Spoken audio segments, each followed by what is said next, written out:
இன்றைக்கு நாம் பார்க்க போகிற வேத பகுதியில் நிறைய இறையியல் கருத்துக்கள் இருக்கிறது. நீங்கள் தெளிவாக கேட்கும்படியாக நான் கேட்குறேன். இறையியல் கருத்துக்கள் அப்படின்னோடனே இது நம்ம வாழ்க்கைக்கு நடைமுறைக்கு தேவையில்லை, அல்லது நம்ம புரிஞ்சுக்கிறதுக்கு தான் தேவை அப்படின்னு நீங்கள் நினைக்க தேவையில்லை. நம்ம புரிஞ்சுக்கிறது எல்லாமே நம்முடைய வாழ்க்கை நடைமுறைக்கு தேவை. நம்முடைய வாழ்க்கையில் நடைமுறைப்படுத்துறது தான் நம்ம புரிஞ்சுக்கிறோம். ஸோ நாம் அதாவது கான்செப்டுக்கும் ப்ராக்டிஸுக்கும் இடையில ஒரு பெரிய ஒற்றுமை இருக்குது. கான்செப்ட் இல்லாமல் ப்ராக்டிஸ் கிடையாது, ப்ராக்டிஸ் இல்லாமல் கான்செப்ட் கிடையாது. நம்ம சரியாக சில வேத புரிதல்களை அல்லது கருத்துக்களை புரிந்து கொண்டால் தான் நம்ம வாழ்க்கையில் ப்ராக்டிஸ் பண்ண முடியும் அப்படிங்கிறத நம்ம பார்க்குறோம். சரி, இன்னைக்கு யோவான் 6வது அதிகாரம் 25லேருந்து 40 வரை உள்ள வசனங்களை நம்ம பார்க்க போகிறோம். நான் எப்போதும் செய்கிறது போல் உங்களை வசனத்தினுடைய நடத்தி செல்ல போகிறேன். அதன் பின்பு 5 முக்கியமான கருத்துக்களை உங்களோடு கூட நான் பகிர்ந்து கொள்ள போகிறேன். மிக கவனமாக கேட்கும்படியாக நான் கேட்கிறேன். இன்னைக்கு டாபிக் என்ன அப்படின்னா, sustained by the bread of life. ஜீவ அப்பத்தினாலே நிலைப்படுத்தப்படுவது அல்லது போஷிக்கப்படுவது அப்படின்னு கூட நம்ம சொல்லலாம். Sustained by the bread of life.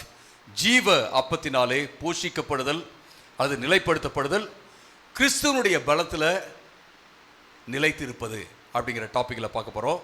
நீங்கள் வேறு எதுவும் புரியலன்னா இப்படி ஜீவ அப்பத்தினாலே போஷாக்கு அப்படின்னு மட்டும் வச்சுக்கோங்க. ஜீவ அப்பத்தினாலே நமக்கு போஷாக்கு, பலம் நமக்கு கிடைக்கிறது என்பதை நாம் இந்த இடத்துல பார்க்க போகிறோம். 25வது வசனத்தில் நம்ம என்ன பார்க்குறோம் அப்படின்னா, 25வது வசனத்தில் கடலினுடைய மறுக்கரையில் நம்ம போன வாரம் பார்த்தோம். இயேசு கிறிஸ்து எங்கே 5000 பேருக்கு அப்பத்தை கொடுத்தாரோ அங்கே இயேசுவை ராஜாவாக மாற்றுவதற்காக, வலுக்கட்டாயமாக மாற்றுவதற்காக மக்கள் ட்ரை பண்ணுறாங்க. அப்போ இயேசு என்ன பண்ணுறாருன்னா, அந்த இடத்துல இருந்து விலகி மலைக்கு போய் ஜெபிக்க போகிறாரு. தன்னுடைய சீடர்களை பார்த்து மாலை நேரத்தில் நீங்கள் இங்கேருந்து போங்க அப்படின்னு சொல்கிறாரு. அவங்க கப்பலில் ஏறி, ஒரு போட்டில் ஏறி, படகுல ஏறி போகிறாங்க. அப்போ இயேசு கிறிஸ்து என்ன செய்கிறார் அப்படின்னா, இருளானதுக்கப்புறம் புயல் வீசுகிறது, கடல் கொந்தளிக்கிறது. இயேசு கடலில் நடந்து போகிறாரு. இயேசு ஒரு ஆவியோ என்று அவர்கள் பயப்படுறாங்க. அதன் பின்பு இயேசுவை அவர்கள் தங்களுடைய படகுல ஏற்றுக்கொள்கிறார்கள். அந்த படகு கரை ஏறுகிறது அப்படிங்கிறத பார்க்குறோம். இப்போ அந்த கரையில் உள்ள மக்கள் என்ன செய்கிறாங்க அப்படின்னா, அங்கே ஒரு படகு தானே இருந்துச்சு, அதில் இயேசு போகலையே, சீடர்கள் மட்டும் தானே போனாங்க, அப்போ இயேசு எங்கே இருக்கிறார் அப்படின்னு தேடி பார்க்குறாங்க. இயேசு அங்கே கிடைக்கல, வேறு எந்த படகும் இல்லை. ஆனால் திபேரியாவில் இருந்து சில படகுகள் வருகிறது. அந்த படகுல ஏறி என்ன செய்கிறாங்கன்னா, அக்கறைக்கு அவங்க வராங்க, கப்பர்நகூமுக்கு வராங்க. அங்கே இப்போ பார்க்குற காட்சி அங்கே நடக்கிறது என்பதை நம்ம பார்க்குறோம். 25வது வசனத்தில் நீங்கள் பார்த்தீங்கன்னா, கடலின் கரையிலே அவர்கள் இயேசுவை கண்டபோது அவர்கள் இயேசுகிட்ட கேட்குறாங்க, போதகரே எப்போது நீர் இங்கே வந்தீர் அப்படின்னு கேட்குறத நம்ம பார்க்குறோம். இங்கே போதகரேன்னு சொல்கிறாங்க. இதுக்கு கொஞ்ச நேரத்துக்கு முன்னாடி தான் இயேசுவை ராஜாவாக மாற்ற வேண்டும் என்று நினைத்தார்கள். அதுக்கு கொஞ்சம் முன்னாடி தான் என்ன செஞ்சாங்கன்னா, இயேசு மோசேயை போல ஒரு தீர்க்கதரிசி வருவார் என்று சொன்னார்களே, அந்த தீர்க்கதரிசி தான் இயேசு அப்படின்னு சொல்லிட்டு அவங்க நினைச்சாங்க. அவர்களுடைய தாட்ஸ், அவர்களுடைய சிந்தனை ஃப்ளக்சுவேட்டிங்காக இருந்துச்சு. ஒரு சில நேரத்தில் பார்த்தீங்கன்னா தீர்க்கதரிசின்னு சொன்னாங்க, ஒரு சில நேரத்தில் பார்த்தீங்கன்னா இவர் தான் ராஜாவாக இருக்கணும்னு நினைக்கிறாங்க. இப்போ மறுபடியும் இயேசுவை என்ன செய்கிறாங்கன்னா, போதகரே என்று அழைக்கிறத நீங்கள் பார்க்கலாம். 26வது வருஷத்தில் நம்ம பார்க்கும்போது, இங்கே இயேசு கிறிஸ்துவை பார்த்து அவர்கள், போதகரே நீங்கள் இங்கே எப்போ வந்தீங்க அப்படின்னு கேட்ட உடனே இயேசு அவர்களுடைய நோக்கம் என்ன, இயேசுவை தேடுவதிலே அவர்களுடைய நோக்கம் என்ன அப்படிங்கிறத சொல்றாரு. அப்பொழுது இயேசு அவர்களை பார்த்து சொல்றாரு, நான் ஒரு உண்மையை உங்களுக்கு சொல்றேன், நீங்க அற்புத அடையாளங்களை கண்டு என்னை புரிந்து இங்கே நீங்க என்னை பார்க்க வரல, நீங்க நான் சாப்பாடு கொடுத்து அதை நீங்க திருப்தியா சாப்பிட்டதுனால என்ன நீங்க தேடுகிறீர்கள் என்று இயேசு அவர்களை பார்த்து சொல்வதை பார்க்கிறோம். இயேசு கிறிஸ்துவை இவர்கள் அல்டீரியர் மோட்டிவ்ஸ்க்காக, அதாவது இந்த உலக பிரகாரமான தேவைகளுக்காக மட்டுமே அவர்கள் தேடினார்கள் என்பதை இயேசு கிறிஸ்து இந்த இடத்துல முன்வைக்கிறார். இது ஒரு குத்தும் ஒரு உண்மைதான். சில வேளை ஆண்டவர் நம்மகிட்ட பேசும்போது ரொம்ப இன்பமாக இருக்காது, அது குத்துற மாதிரி தான் இருக்கும், முள்ளு குத்துற மாதிரி தான் இருக்கும். ஆனால் அதுவும் நமக்கு தேவை அப்படிங்கிறத பார்க்குறோம். இயேசு உண்மையை சொல்கிற அப்படின்னு சொல்லிட்டு அவர் சொல்வதை பார்க்கிறோம். 27வது வசனத்தில் இயேசு அவங்களை உற்சாகப்படுத்துறார். அப்ப நீங்க எதை தான் தேடணும் அப்படின்னு உற்சாகப்படுத்துறாரு. இந்த இடத்துல 27வது வருஷத்துல அழிஞ்சு போகிற இந்த உணவுக்காக நீங்க வேலை செய்ய வேண்டாம். இந்த உணவு இன்னைக்கு இருக்கும், நாளைக்கு அழிஞ்சு போயிடும். நீங்க வந்து ஸ்டோர் பண்ணியும் வைக்க முடியாது, இது அழிந்து போய்விடும். ஆனா நித்திய வாழ்வை கொடுக்கிற நிலை நிற்கும் உணவுக்காகவே வேலை செய்யுங்கள். நான் மானிட மகனாகிய நான் உங்களுக்கு கொடுப்பேன். பிதாவாகிய இறைவன் என் மேலே தமது அதிகாரத்தின் முத்திரையை பதித்திருக்கிறார். நான் உங்களுக்கு ஒரு உணவு கொடுக்கிறேன். அந்த உணவு வந்து என்ன அப்படின்னா என்றென்றைக்கும் கெட்டு போகாத உணவு. நீங்க ஃப்ரிட்ஜ்லாம் வைக்க தேவையில்லை, இல்லை அதை வந்து நீங்க உப்பு போட்டு ஊறுகாய் மாதிரிலாம் பண்ண தேவையில்லை, ப்ரிசர்வ்லாம் பண்ண தேவையில்லை. அது என்னன்னைக்குமே அது இருக்கும். அதை நான் தரேன். ஏன்னா என்ன வந்து பிதாவானவர் அங்கீகரிச்சிருக்கார், என் மேல வந்து அங்கீகாரத்தின் முத்திரையை போட்டிருக்கிறாரு அப்படின்னு சொல்லிட்டு நான் பார்க்குறோம். இன்னைக்கெல்லாம் எப்படி FSSAI எல்லாம் வருதோ, அந்த முத்திரையெல்லாம் போட்டு வச்சிருக்காங்களோ, அது அந்த மாதிரி ஒரு முத்திரை, அதை காட்டிலும் பெரிய முத்திரை. இந்த சாப்பாடை வாங்கி சாப்பிட்டோம்னா, ஆண்டவர் கொடுக்குற சாப்பாடை வாங்கி சாப்பிட்டோம்னா நமக்கு என்றென்றைக்குமே அந்த கெட்டு போகாத சாப்பாடாக இருக்கும் அப்படின்னு சொல்றதை நம்ம பார்க்குறோம். அது மட்டுமல்ல, இங்க இயேசு கிறிஸ்து என்ன சொல்றாரு அப்படின்னா, நீங்க எதுக்காக நீங்க வேலை செய்யணும் அப்படின்னா, என்றென்றைக்கும் கெட்டு போகாத சாப்பாடு இருக்குல்ல, அதுக்காக நீங்க வேலை செய்யுங்க அப்படின்னு இந்த இடத்துல சொல்றதை பார்க்குறோம். அப்படின்னா நம்ம இப்படி புரிஞ்சிக்க கூடாது. ஓ, அப்பனா நம்ம ரட்சிப்புக்காக வேலை செஞ்சு தான் ரட்சிப்பை பெற்றுக்கொள்ளணுமா?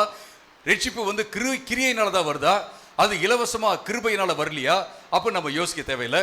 இந்த இடத்துல இயேசு அவர்களை பார்த்து என்ன சொல்றாரு அப்படின்னா, நீங்க வேலை செய்யறதுனா என்ன அப்படிங்கிறத 28, 29 விளக்கி சொல்றார். 28, 29 நீங்க வேலை செய்யறதுனா, அதாவது என்றென்றைக்கும் கெட்டு போகாத உணவுக்காக நீங்க வேலை செய்யணும்னா என்ன அப்படின்னா விசுவாசிக்கணும்.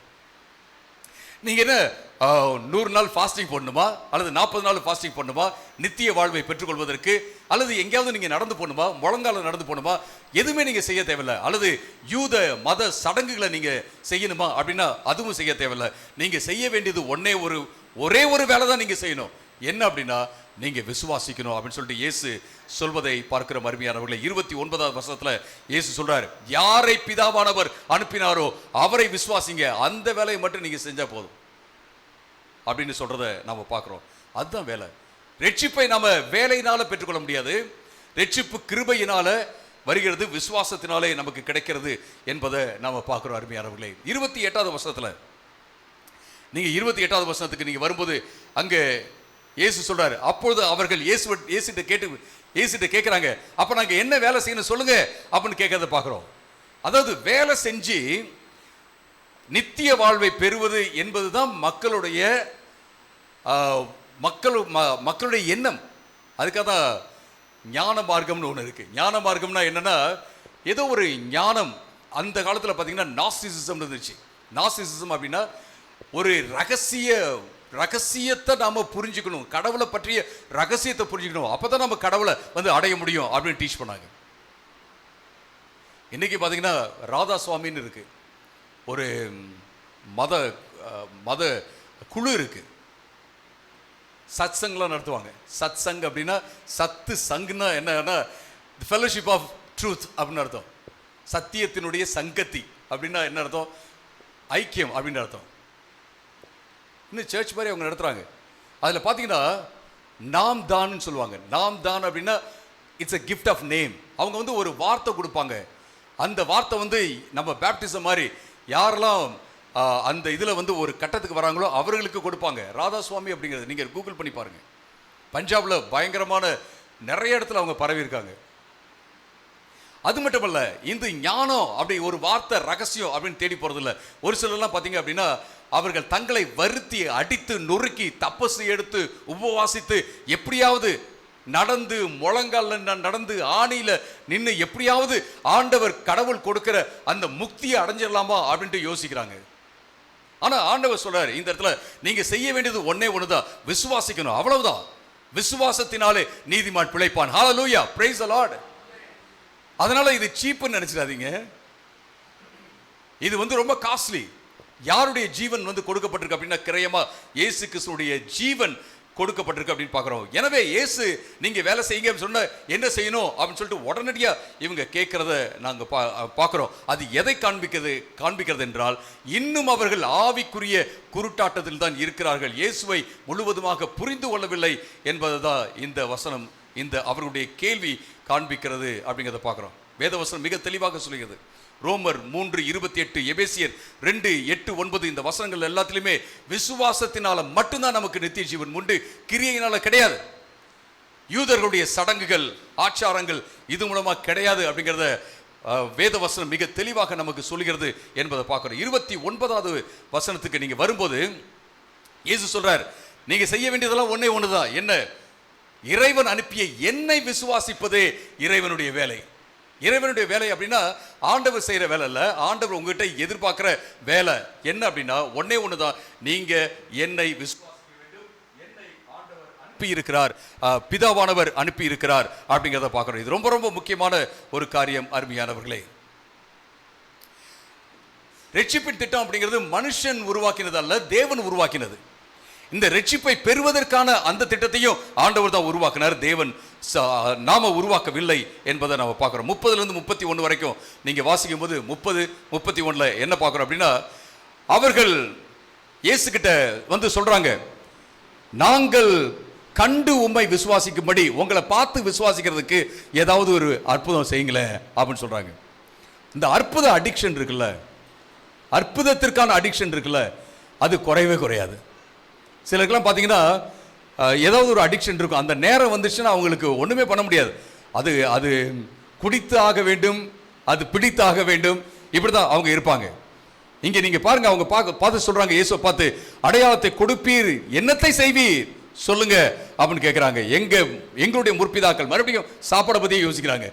ஏன்னா எங்களுடைய முற்பிதாக்கள் பாலைவனத்தில் வனாந்திரத்தில் மன்னா எனும் உணவை சாப்பிட்டார்களே, அவர்கள் சாப்பிடுவதற்கு பரலோகத்திலிருந்து உணவு வந்ததே, உணவு கொடுத்தார் அப்படின்னு சொல்லிட்டு, யார்? மோசே கொடுத்தார் அப்படின்னு சொல்லிட்டு அவங்க சொல்றாங்க. மறுபடியும் என்ன செய்றாங்கன்னா, அந்த 5000 பேருக்கு சாப்பாடு கொடுத்தார் இல்லைங்களா, 5000 பேர் அல்லது 20,000 பேருக்கு இயேசு சாப்பாடு கொடுத்தாரு. இவங்க உடனே இயேசுவை வந்து ராஜாவாக மாற்றும்படியாக அவங்க முயற்சி பண்ணாங்க அப்படிங்கிறதெல்லாம் பார்க்குறோம் இல்லைங்களா. அதை மனசுல இன்னும் வச்சுக்கிட்டே இருக்காங்க. நம்ம சொல்லுவோம் இல்லைங்களா, சில வேளை அந்த டேஸ்ட் மறக்கவே இல்லை அப்படின்னு சொல்லிட்டு, அது மாதிரிதான் டேஸ்ட் மறக்காம அவங்க மனசுல இருக்கு. அவங்க யோசிச்சு பார்க்குறாங்க, இன்னும் ஒன்று செய்யுங்க, இன்னும் ஒரு அற்புதத்தை செய்யுங்க, நீங்க தான் வந்து மேசியா அப்படிங்கிறத எங்களுக்கு காண்பீங்க அப்படின்னு சொல்றாங்க. மோசே வந்து வானத்திலிருந்து மன்னாவை கொடுத்தாருல்ல, அது போல நீங்களும் ஒன்று செய்யுங்க அப்படின்னு சொல்றாங்க. ஆக்சுவலா யூதர்களுடைய இலக்கியங்களை நீங்க வாசிச்சு பார்த்தீங்க அப்படின்னா, யூதர்களுடைய இலக்கியங்கள்ல அவர்கள் மேசியா வருவார்னு சொல்லிட்டு எதிர்பார்த்தாங்க. மேசியா வரும்போது அவர் மன்னாவை வானத்திலிருந்து தருவார் என்பதை எதிர்பார்த்தாங்க. எனவே மக்கள் மத்தியில பொது புத்தியில இருந்த அந்த கருத்தை எடுத்து கேட்கிறாங்க, நீங்களும் மன்னா தருவீங்களா அப்படின்னு சொல்லிட்டு கேட்கறத நம்ம பார்க்கிறோம் அருமையானவர்களே. 32வது வசனத்துல நீங்க பாத்தீங்கன்னா 32 அப்ப இயேசு அவர்களை பார்த்து சொல்றாரு, மெய்யாகவே மெய்யாகவே நான் உங்களுக்கு சொல்றேன், பரலோகத்திலிருந்து உங்களுக்கு உணவு கொடுத்தது மோசே அல்ல. Thank God for Moses. மோசேக்காக ஆண்டவருக்கு நன்றி சொல்லலாம். ஆனா மோசேவே பிடிக்க கூடாது, மோசே தான் எல்லான்னு நினைச்ச கூடாது. நம்ம சில வேளை பார்த்தீங்கன்னா சில இன்னொரு எக்ஸ்ட்ரீமுக்கு போயிடுவாங்க. நீங்க ஒருத்தருக்கு ஒரு உதவி செய்றீங்கன்னு வச்சுங்களேன், ஆண்டவருக்கு இந்த உதவிக்காக நன்றி சொல்றேன் அப்படின்னு சொல்லி நிறுத்திடுவாங்க. டெஃபினெட்லி நம்ம அவங்களுக்கு நன்றி சொல்லலாம், பிரதர் தேங்க்யூ ஸோ மச், உங்களுக்கு நன்றி, உங்க மூலமா ஆண்டவர் உதவி செஞ்சார், அவருக்கு நன்றின்னு சொல்லலாம், ஒன்றும் தப்பு இல்லை. அதனால மனுஷனுக்கு நன்றி சொல்லக்கூடாதுன்னு சொல்லிட்டு சிலர்லாம் பார்த்தீங்கன்னா இன்னொரு எக்ஸ்ட்ரீம் போயிடுவாங்க, யாருக்குமே நன்றியும் சொல்ல மாட்டாங்க. இந்த இடத்துல வந்து மோசையை பிடிச்சிக்கிட்டாங்க, ஆண்டவரை விட்டுட்டாங்க. இப்போ ஆண்டவர் சொல்றாரு, மோசையெல்லாம் தரலீங்க, மோசையெல்லாம் பரலோகத்திலிருந்து மன்னாவை தரல, ஆண்டவர் தான், என்னுடைய பிதா தான் என்ன செஞ்சார்னா பரலோகத்திலிருந்து மன்னாவை கொடுத்தார் என்று இந்த 32வது வசனத்துல இங்க மிக தெளிவாக சொல்வதை பார்க்கிறோம். பரலோகத்திலிருந்து வந்த உண்மையான உணவை உங்களுக்கு கொடுக்கிறார்.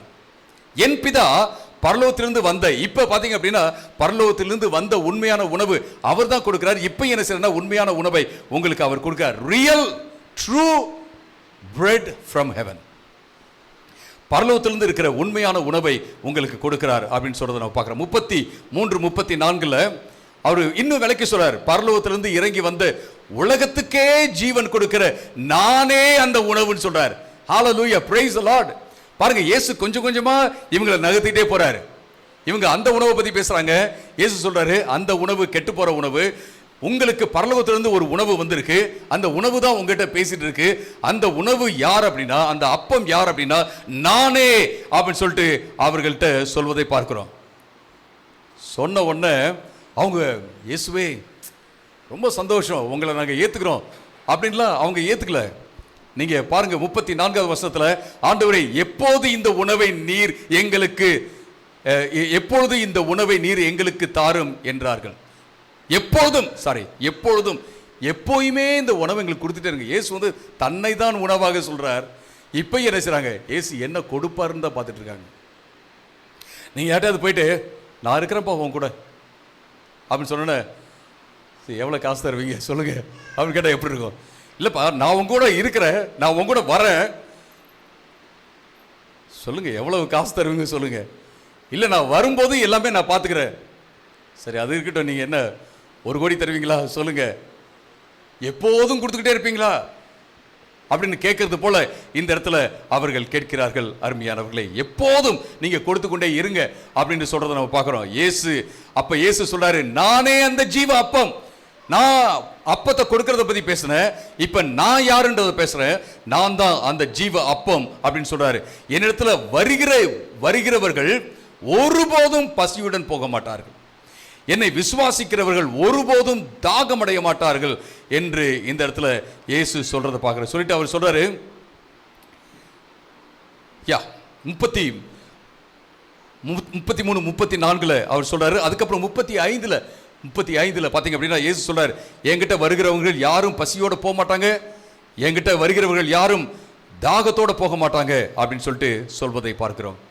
36வது வசனத்துல இதை ஏன் சொல்றாருன்னா, வருகிறவர்கள் பசியோட தாகத்தோட அப்படின்னு ஏன் சொல்றாருன்னா, இயேசு இன்னும் கொஞ்சம் நேரத்தில் என்னை புசிக்கிறவர்கள், என்னுடைய மாம்சத்தை புசிக்கிறவர்கள், என்னுடைய ரத்தத்தை குடிக்கிறவர்கள் அப்படின்னு பேசுறீங்க. பயந்துடாதீங்க. ஓகே, ஏன்னு கேட்டிங்கன்னா அந்த காலத்தில் சபை வரலாறு நம்ம படிக்கும்போது நிறைய புறஜாதி மக்கள் வந்து கிறிஸ்தவர்களை எப்படி நினச்சாங்கன்னா, அதாவது கிறிஸ்தவர் அல்லாதவர்கள் கிறிஸ்தவர்களை என்ன நினச்சாங்க அப்படின்னா, அவர்கள்லாம் வந்து கேனிபல்ஸ்னு நினச்சாங்க. கேனிபல்ஸ்னா அந்த மாம்சத்தை, மனுஷனுடைய மாம்சத்தை சாப்பிட்றவர்களாக அவர்கள் நினச்சாங்க. ஏன்னா இவர்கள் தான் ஒவ்வொரு திருவிருந்திலையும் சொல்கிறாங்க இல்லைங்களா, இது இயேசுடைய மாம்சம் சரீரம் சொல்கிறாங்க, இது இயேசுடைய ரத்தம் அப்படின்னு சொல்கிறாங்க. அப்படி தான் அவங்க யோசிச்சாங்க. அது மட்டுமல்ல, கிறிஸ்தவர் அல்லாதவர்கள் என்ன செஞ்சாங்கன்னா, கிறிஸ்தவர்கள்லாம் வந்து ஒரு ஏத்திஸ்ட்னு நினச்சாங்க. ஏன்னா அவங்களுடைய ஜெப கூட்டத்தில் போனீங்க அப்படின்னா அங்கே ஒன்றுமே இல்லை, ஒரு கடவுள் உருவமோ எதுவுமே கிடையாது, இவர்கள்லாம் ஏத்திஸ்ட் அப்படின்னு அவங்க நினைச்சாங்க.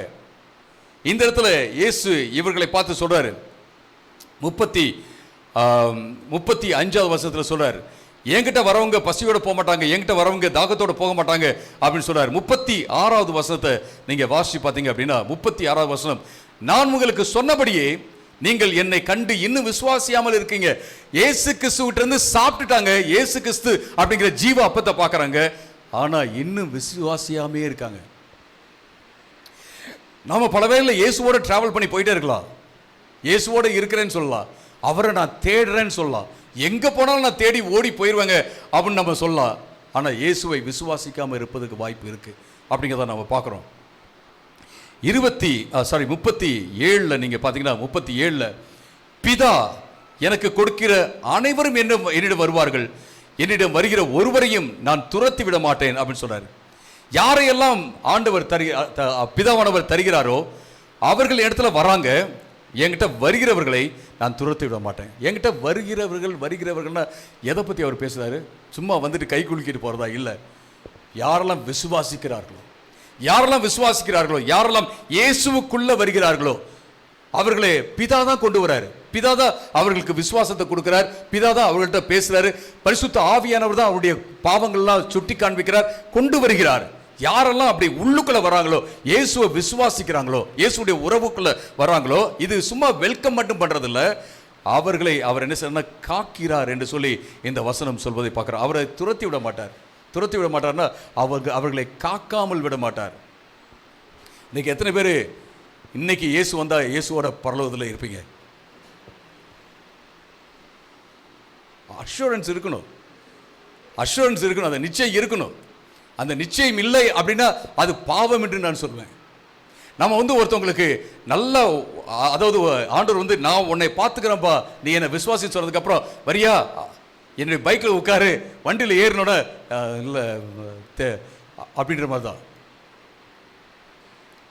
இது தாழ்மையின் அடையாளம் அல்ல. நான் இன்னைக்கு மரித்தாலும் இயேசுவோடு கூட இருப்பேன் அப்படின்ட்டு நம்ம விசுவாசத்தோடு சொல்வது என்பது பெருமை அல்ல.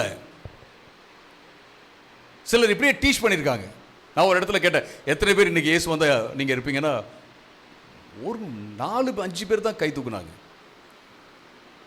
ஏன்னா நீ நரகத்துக்கு போவாய், நீ இதுக்கு பாதாளத்துக்கு போவாய் இப்பயே சொல்லி வச்சுக்காங்க. இல்லை, நீங்க கிறிஸ்துவுக்குள்ளே உண்மையிலே இருப்பீர்கள் என்றால், பரிசுத்த ஆவியானவர் உங்களுக்குள்ளே இருப்பார் என்றால், பரிசுத்த ஆவியானவர் உங்களுக்கு சாட்சி கொடுப்பார். என்ன சாட்சி அப்படின்னா, நீங்க தேவனுடைய பிள்ளை, நீங்க தேவனோட இருக்கிறீங்க.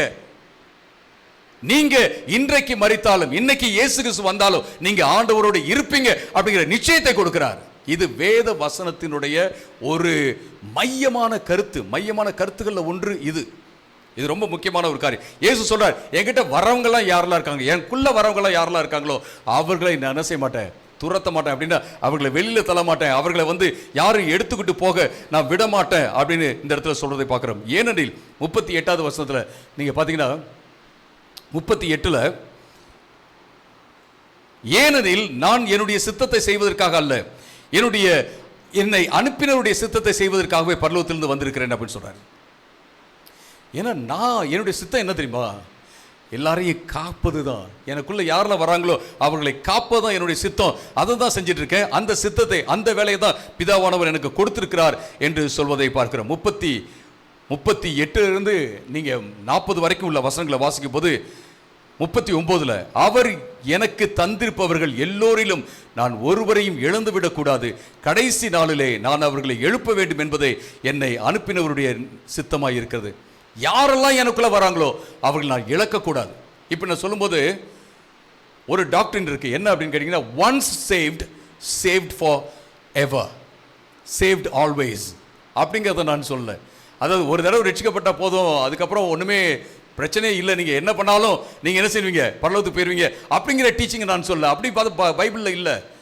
வேதவசனம் சொல்லுகிறது, நீதிமான் விசுவாசத்தினாலே பிழைப்பான். அப்படின்னா நீதிமான் அப்படிங்கிற வார்த்தைக்கு என்ன தெரியுமா அர்த்தம்? ஆக்சுவலாக நீதிமான் அப்படிங்கிறது the one who is in the right position with God, one who is right with God. ஒருத்த யார் ஆண்டவருக்கு உண்மை உள்ளவங்களா இருக்காங்களோ, உண்மை உள்ளவங்களாகவே அவங்க இருந்து கொண்டே இருக்கிறார்களோ அவர்கள் தான் பிழைப்பார்கள். நான் இன்னைக்கு ரட்சிக்கப்பட்டேன், 1986 ரட்சிக்கப்பட்டேன். இன்னைக்கு நான் ஆண்டவருக்குள்ள இருக்கிறேன்னா அதான் கேள்வி. இன்னைக்கு நான் ஆண்டவருக்குள்ள இல்லைன்னா நான் என்ன செய்ய போறதில்லை, நான் பரலோகம் போறதில்லை. இன்னைக்கு ஆண்டவருக்குள்ள இருக்கிறேன் என்றால் நான் நிச்சயமாக ஆண்டவரோடு இருப்பேன் அப்படிங்கிற நிச்சயம் எனக்கு தேவை. இப்ப யாரையும் நான் இழக்கக்கூடாது, இழக்க மாட்டேன் அப்படின்னு சொன்னா இப்படி நம்ம யோசிக்க கூடாது. This is a teaching like that. Once saved, saved always. நீங்க ஒரு தடவை ரட்சிக்கப்பட்டீங்கன்னா போதும், அவ்வளவுதான். நீங்க அந்த ரட்சிப்பை இழக்கவே மாட்டீங்க அப்படின்னு சொல்லிட்டு சொல்ற ஆட்கள்லாம் இருக்காங்க. அப்படின்னா என்ன அர்த்தம்? நமக்கு ஆண்டவர் ஃப்ரீ வில் கொடுக்குறாரு, நமக்கு சுய சித்தத்தை கொடுக்குறாரு, நமக்கும் ரெஸ்பான்சிபிலிட்டியை கொடுக்குறாரு. நாமளும் அவருக்குள்ள இருப்பதற்கான அந்த பொறுப்பை ஆண்டவர் கொடுக்கிறார் அப்படிங்கிறத பார்க்குறோம். ஆனால் ஒரு சிலர் பார்த்தீங்கன்னா எப்போ பார்த்தாலும் ஒரு பயத்திலே இருப்பாங்க. நம்ம விழுந்துருவோமோ, நம்ம ஆண்டவர் விட்டு விலகி போயிடுவோமோ அப்படின்ற பயத்திலே இருப்பாங்க. அப்படி இருக்க தேவையில்லை. ஆண்டவருக்குள்ள நான் இருக்கேன். எந்த விசுவாசத்தில் ஆண்டவருக்குள்ள வந்தனோ அந்த விசுவாசத்தில் ஆண்டவருக்குள்ள இருக்கிற, எந்த விசுவாசத்தினால ஆண்டவர் என்னை ரட்சிப்பார் அப்படின்னு சொல்லிட்டு நான் நினைச்சனோ அந்த விசுவாசத்தினால ஆண்டவர் என்னை அவருக்குள்ள வைத்துக் கொள்வார் என்று நான் விசுவாசிக்கிறேன். அப்படிதான் நம்ம எல்லோரும் விசுவாசிக்கிறோம். அப்படிதான் வேதம் சொல்லுகிறது. நீங்க பயப்பட தேவையில்லை. அடுத்த வருஷம் நான் எப்படி, ஒருத்தருக்கு சொன்னாங்க இன்னும் 2 வருஷம் கழிச்சு ஆண்டவருக்குள்ள இருப்பேனா என்னன்னு தெரியல. நான் மனசுல சொல்லிட்டேன், இது பிசாசு கொண்டு வருகின்ற ஒரு தாட். சிலர் இருக்காங்க அது மாதிரி.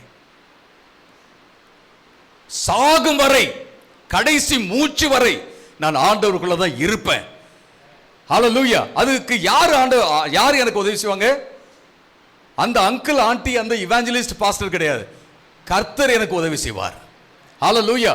அவருக்குள்ள இருப்பதற்கு கர்த்தர் எனக்கு உதவி செய்வார் அப்படிங்கிற அந்த காரியத்தை தான் இந்த இடத்துல பார்க்கிறோம். 40வது வருஷத்துல, என்னை கண்டு என்னில் விசுவாசம் வைக்கிற ஒவ்வொருவரும் நித்திய ஜீவனை பெற வேண்டும்.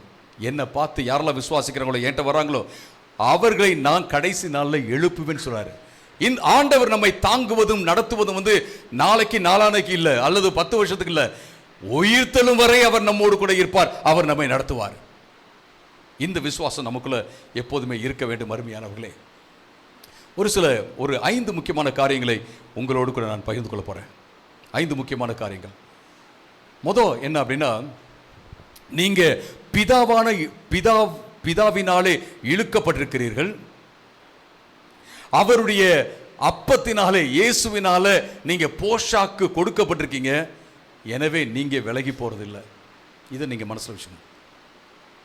உங்களை என்னையும் ஆண்டவர் தான் அழைச்சிருக்காருன்னா, ஏற்கனவே ஒரு சிலர்லாம் நரகத்துக்கு போகிறதுக்காக முன் குறிச்சிட்டாரு, சிலர்லாம் பரலோகத்துக்கு போகிறதுக்காக முன் குறிச்சிட்டாரு. அதை நான் சொல்ல. அதனால் யாருமே ஒன்றுமே பண்ண முடியாது. ரட்சிக்கப்படுறவங்க யாரெல்லாம் நரகத்துக்கு போகணும்னு சொல்லிட்டு முன் குறிச்சிருக்காரோ அவங்கெல்லாம் நரகத்துக்கு தான் போயாகணும் அப்படிங்கிறது வேதத்தினுடைய டீச்சிங் இல்லை. ஒவ்வொருத்தவங்களுக்கும் ஆண்டவர் சுய சித்தத்தை கொடுக்குறார், பொறுப்பை கொடுக்குறார். நாம் ஒரு நாள் என்ன செய்கிறோம்னா, ஆண்டவர்கிட்ட நம்ம வருகிறோம். அருமையானவர்களே, 37, 44 இந்த வசனங்களில் நம்ம வாசிக்கிறோம். நம்முடைய ஆண்டவரோடு கூட இருக்கிற அந்த பயணம் இருக்குல்ல, அந்த பயணத்தை நீங்கள் உங்களுடைய ஃபீலிங்ஸை வச்சு எடை போடக்கூடாது.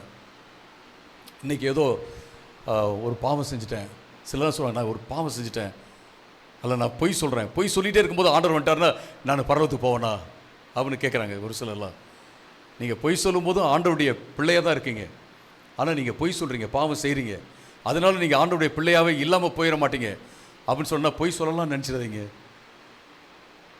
பொய் சொல்லலாம், அப்போ நான் பரவாயில்ல பொய் சொல்லிட்டே இருக்கலாம். தேவனால் பிறந்த எவனும் பாவம் செய்யான், வேதவசம் சொல்லுது. அப்படின்னா என்ன அர்த்தம்? தேவனால் பிறந்த எவனும், அப்போ பாவமே இங்கே யாருமே பாவமே செய்யலையா அப்படின்னா, தேவனால் பிறந்த எவனும், அந்த வசனம் கரெக்டாக நீங்கள் டிரான்ஸ்லேட் பண்ணா, they will not continue to commit sin. அவர்கள் தொடர்ந்து பாவம் செய்ய மாட்டாங்க. அவங்க பொய் சொல்லிட்டாங்க அப்படின்னா அவங்களுக்கு தெரியும் நம்ம பொய் சொல்லிட்டோம், இட்ஸ் வெரி பேட், நான் சொல்லக்கூடாது. அதெல்லாம் ஒன்றும் இல்லை பிரதர், ஒரு பொய் தானே, அதெல்லாம் பொய் சொல்லாமல் என்ன எப்படி பிஸ்னஸ் பண்ணுறது பிரதர், அப்படி தான் பண்ணி ஆகணும் அப்படின்னு சொன்னால் அவர்கள் எப்படிப்பட்ட கிறிஸ்தவர்கள் எனக்கு தெரியாது. ஆனால் பொய் சொன்னோன்னு யாருக்கு குத்துதோ அவர்கள் உண்மையான கிறிஸ்தவர்கள். கெட்ட வார்த்தை பேசணும்னு யாருக்கு குத்துதோ அவர்கள் உண்மையான கிறிஸ்தவர்கள். தப்பு பண்ணணும்னு யாருக்கு குத்துதோ அவர்கள் உண்மையான கிறிஸ்தவர்கள். ஏன் அப்படின்னா, பரிசுத்த ஆவியானவர் அவர்களுக்கு அந்த மனசாட்சியில் ஒரு குத்தலை கொடுக்கும்போது அவர்கள் உணர்கிறார்கள். அதெல்லாம் தொடச்சி போட்டு போயிட்டே இருக்காங்க. அப்படின்னா நான் சொல்வேன் உண்மையான கிறிஸ்தவர்களா அப்படின்னு எனக்கு ஒரு கேள்வி வரும். நரகத்துக்கு போவாங்கன்னு நான் சொல்ல முடியாது. ஆனால் உண்மையான கிறிஸ்தவங்களா? பைபிள் படிக்கிறாங்க, காலில் பைபிள் படிக்கிறாங்க, ஆனால் ஒன்றுமே குத்த மாட்டேங்குது. வசனம் பேசுகிறாங்க, ஜெபம் பண்ணுறேன்னு சொல்கிறாங்க, 3 மணி நேரம் ஜெபம் பண்ணுறேன்னு சொல்கிறாங்க, ஆனால் ஒன்றுமே குத்த மாட்டேங்குது. பரிசுத்த ஆவியானவர் இருக்காங்க, அந்நிய பாஷையில் பேசுகிறாங்க, ஆனால் ஒன்றுமே குத்த மாட்டேங்குது.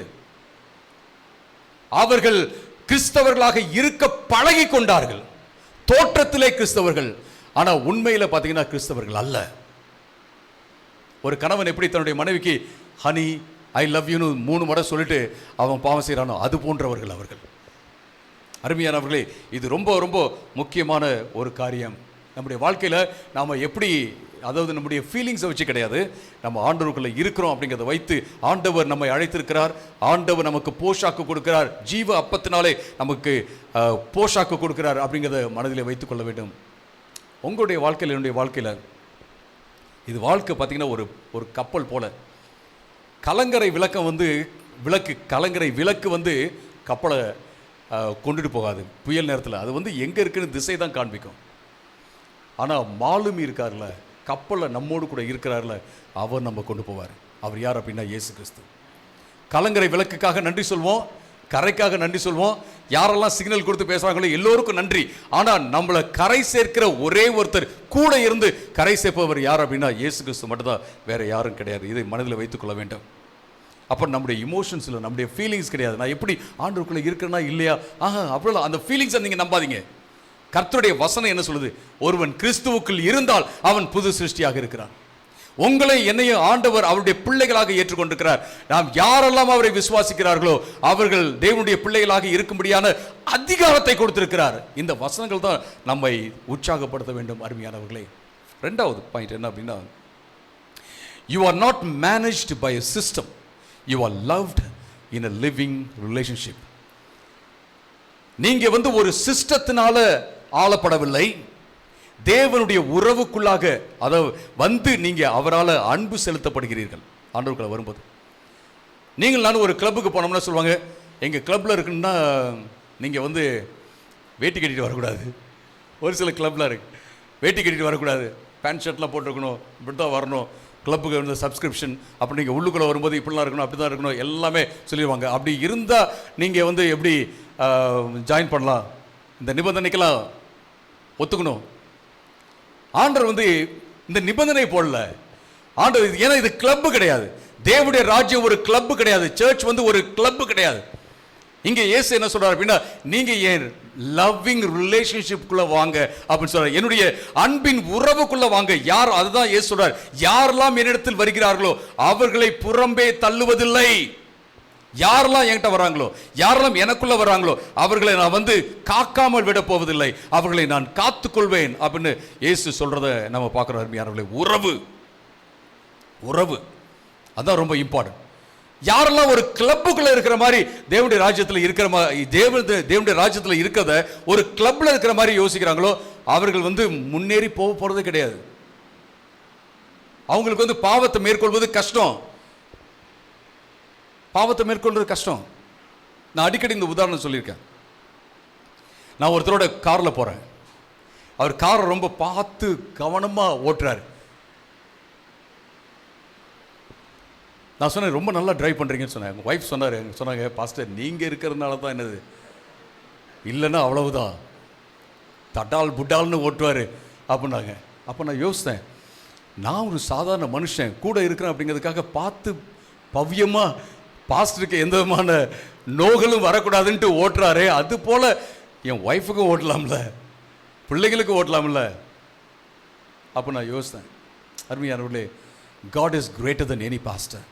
தேவன் எந்த பாஸ்டராக இருந்தாலும் சரி, இவாஞ்சலிஸ்டாக இருந்தாலும் சரி, அவங்களுக்கு காட்டிலும் பெரியவராக இருக்கிறார். அவர் உங்களோட இருக்கிறார், ஏன் கூட அவர் இருக்கிறார் அப்படிங்கிற அந்த உறவினுடைய இணைப்பு இருக்குல்ல, அதுதான் என்ன செய்யணும் அப்படின்னா, நான் பாவம் செய்யாமல் இருக்கிறதுக்கு தடை பண்ணணும். இந்த நிபந்தனைகள் அல்ல, 1 2 3 4 5 6 7 8 10 நிபந்தனைகள் அல்ல, அது கிளப்புக்கு. இது தேவனுடைய ராஜ்யம், ரட்சிப்பு. அருமையானவர்களே, இது ரொம்ப ரொம்ப முக்கியமான ஒரு காரியம். இயேசு சொல்றார், என்கிட்ட வர்றவங்களை நான் வந்து புறம்பை தள்ளுவதில்லை, I will never turn them away அப்படின்னு சொல்றதை பார்க்கிறோம்.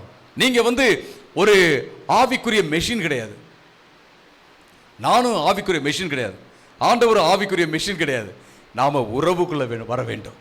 மனுஷனை எப்படி மெஷின் நம்ம ட்ரீட் பண்ணக்கூடாதோ, அல்லது ஒரு ஃபோர்ஸ், ஒரு சக்தின்னு ட்ரீட் பண்ணக்கூடாதோ, அதே போல ஆண்டவரை நம்ம ஒரு ஃபோர்ஸாக, சக்தியாக ட்ரீட் பண்ணக்கூடாது அப்படிங்கிறத பார்க்கிறோம். மூன்றாவதாக, you don't earn endurance, you keep receiving the bread of life.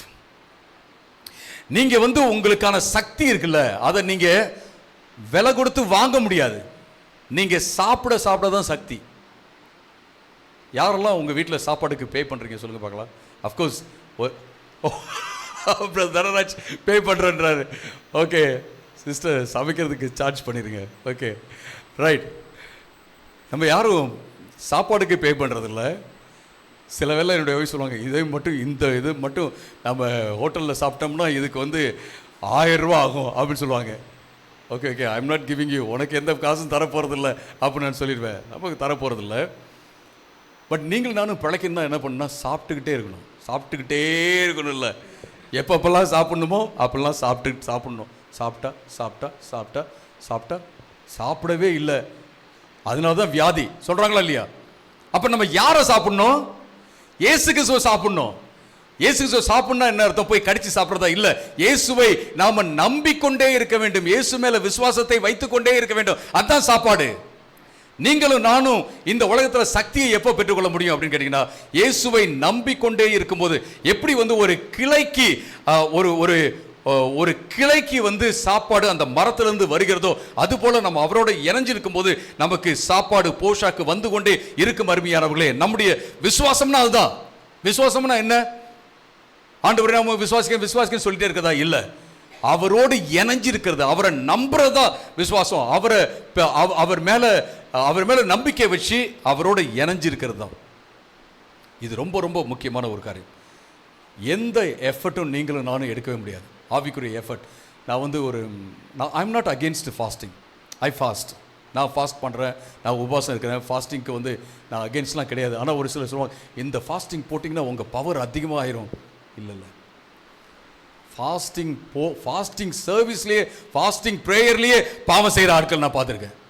All night ப்ரேயரில் போனால் அபிஷேகம், ஆல் நைட் ப்ரேயரில் போயிட்டு பாவம் செய்கிற ஆட்களை பார்த்துருக்கேன். சாத்தா மேலே இருந்தான், அவனை யார் தூண்டி விட்டது? அவனே என்ன செஞ்சான்? பாவத்தை யோசித்தான். ஏன்னா ஆண்டவர்கிட்ட இந்த உறவில் இல்லை.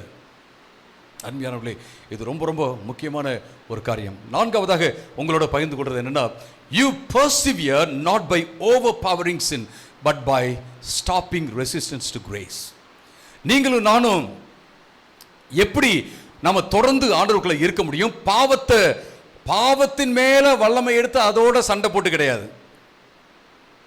எப்ப அப்படின்னு கேட்டீங்கன்னா, நாம் ஆண்டவருடைய கிருபைக்கு எப்போ நம்ம எதிர்த்து நிற்கிறோமோ, ஆண்டவருடைய பலம் வேணான்னு சொல்கிறோமோ, அப்போ நீங்கள் பாவத்தை மேற்கொள்ள முடியாது.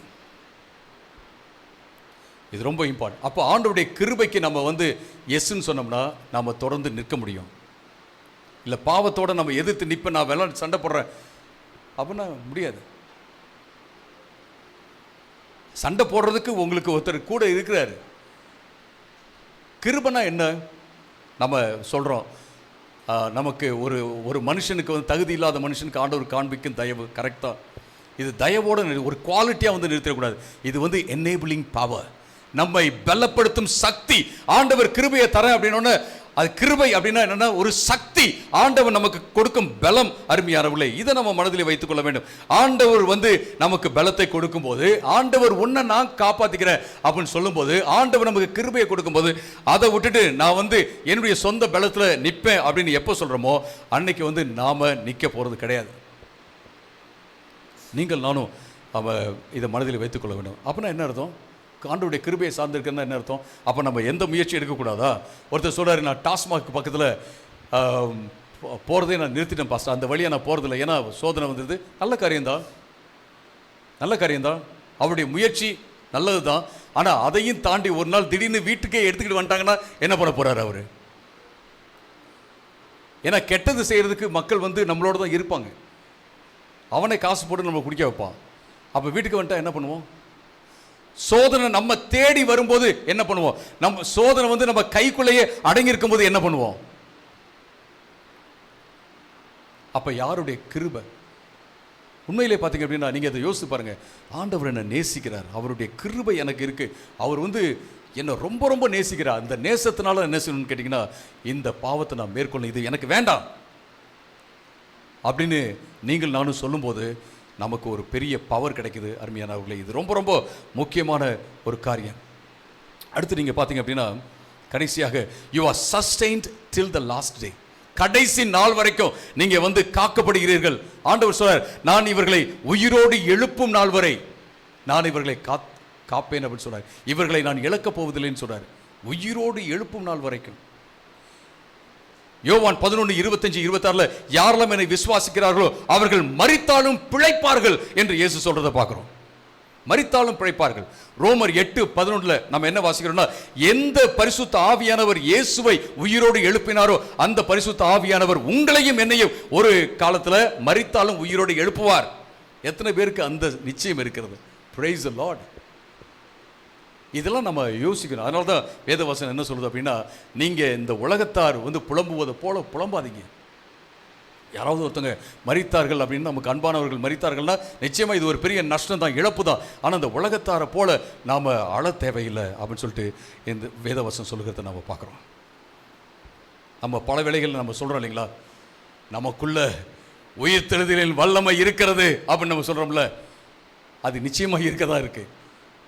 அது என்ன அப்படின்னு கேட்டீங்கன்னா, அது உயிர்த்தெழுதலின் வல்லமை அப்படின்னா என்னன்னா, இயேசு கிறிஸ்துவை உயிரோடு எழுப்பின பரிசுத்த ஆவியானவர் நமக்குள்ள இருக்கிறார். நம்ம கீழே விழுந்தாலும் அவர் நம்மளை தூக்கி நிறுத்துவார் அப்படிங்கிறத நம்ம பார்க்குறோம். அருமையானவர்களே, அப்ப பரிசுத்த ஆவி, அந்த பரிசுத்த ஆவியானவர் நமக்குள்ள இருக்கிறார், நம்மளை தூக்கி நிறுத்துவார் அப்படிங்கிற அந்த விசுவாசம் நமக்கு ஒரு எரிபொருள் போல, ஒரு எனர்ஜி போல. பல வேளைகள் நான் மக்களை பார்த்துருக்கேன். நான் பாவம் செஞ்சுட்டேன், அதுக்கு என்ன பண்ணுறது? நான் பாவம் செய்யுங்கன்னு சொல்ல, please don't miss understand me. ஆனால் ஒரு பாவம் செஞ்சுட்டேன், நான் விழுந்துட்டேன், என்ன பண்ணுறதுன்னு தெரியல, மறுபடியும் வரும்போது ஆண்டவர் என்னை ஏற்றுக்கொள்வாரா அப்படின்னா நிச்சயமாக அவர் ஏற்றுக்கொள்வார், நிச்சயமாக ஏற்றுக்கொள்வார்.